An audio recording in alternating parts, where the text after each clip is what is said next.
It's been a long time since the days of old school Rainbow Six tactical SWAT games, and fans of the genre haven't really had much to work with in the past as the industry focused on games like Battle Royale, survival and fast-paced multiplayer FPS titles. However, in the last couple of years this is starting to change. Last year Nex and I covered two great tactical shooters in Ground Branch and 0 Hour, both of which are still getting regular updates, and today we're covering one more. Hey guys and welcome back. Today Nex and I are going to be going through our thoughts on Ready or Not, a recent addition to the tactical FPS genre. We'll be going through what we liked about the game, what we didn't really like, and hopefully helping you decide whether or not you should spend your money. And as always, if you want to support the channel and you enjoy what you see, you can leave a like below. Or if you want to stick with us for a while, you can click the sub button and see more of our videos. Ready or Not was released as early access on the 17th of December 2021, competing directly with titles like 0 Hour.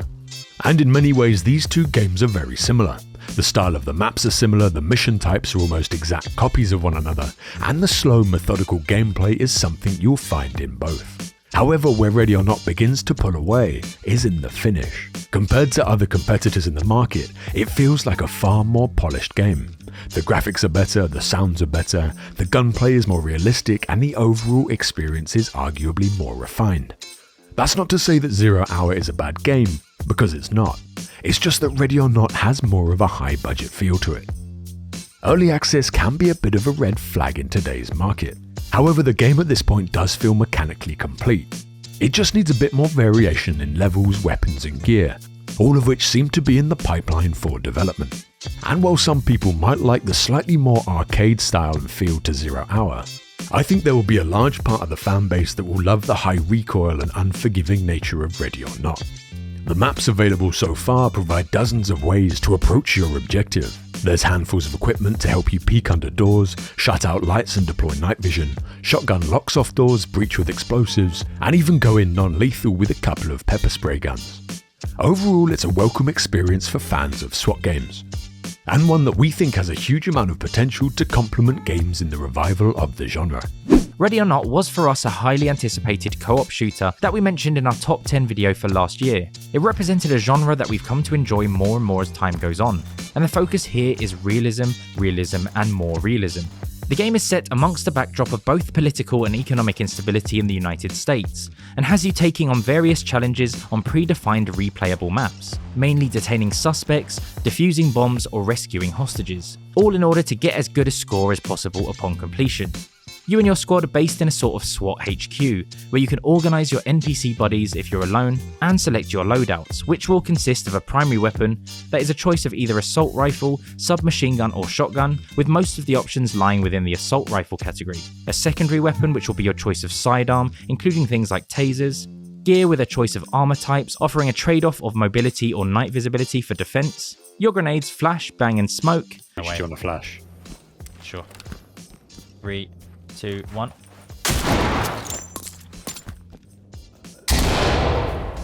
Tactical devices like explosives, door wedge and pepper spray, and finally your long tactical as your preferred method to breaching rooms. So how in front of the door?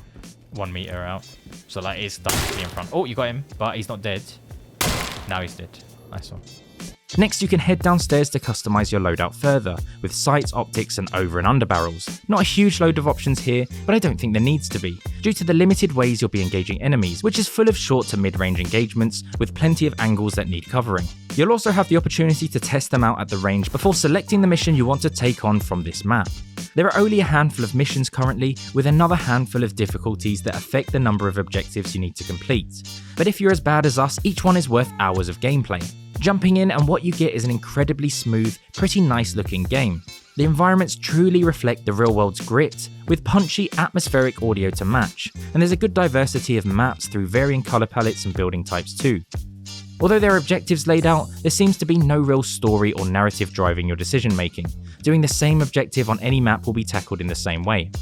The gunplay is really controlled if somewhat unforgiving at times. Recoil needs to be respected, and in parallel with the slow movement speed, creates a game designed to slowly and methodically approach every corner with attention.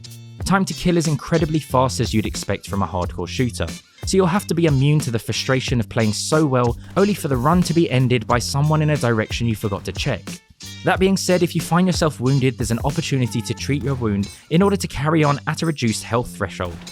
The AI themselves could probably be better. Their aim seems well balanced in the sense that you can take advantage of the enemy if well positioned, but also be punished for your mistakes. However, their movement and decision making can be quite low IQ and robotic at times. We certainly saw this when deciding if the shield was worth taking or not.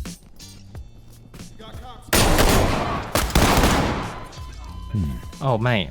Shield, shield didn't do that much. That was terrible. Unless that guy just had some mad aim. Right for the knees. Gotta slowly walk up. Mate, that shield saved you so hard.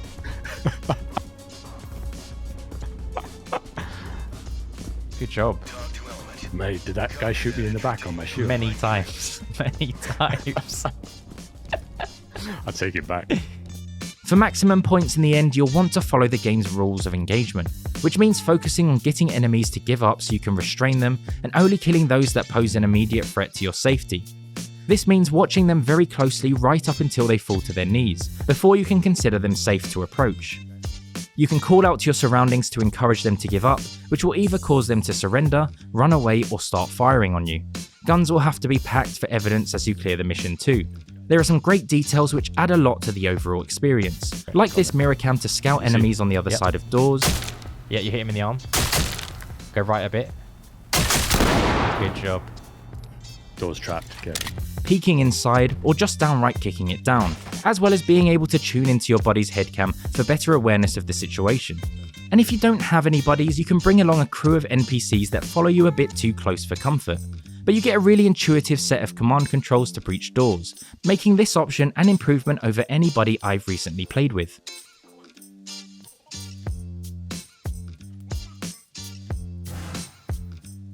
As an early access title, I'll tell you now there are areas of the game which wouldn't survive scrutiny if it were at full release.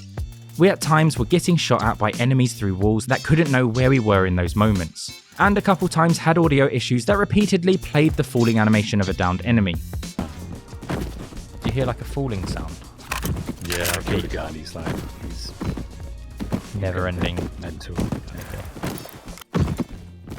We need to do something about that body. It's driving me insane. In addition to this, the variety and the amount of content available isn't very much, so you may find yourself feeling that experience is quite monotonous. These, however, aren't exactly game-breaking, and we thoroughly enjoyed our time playing, with the intention of getting through the harder difficulties in the near future. Something that seems impossible right now, as it's an incredibly punishing experience when you make a small mistake. If you're interested in seeing the actual gameplay, then check out one of our mission playthroughs either up here or through our channel's page. Yeah, you seem to be doing well with it.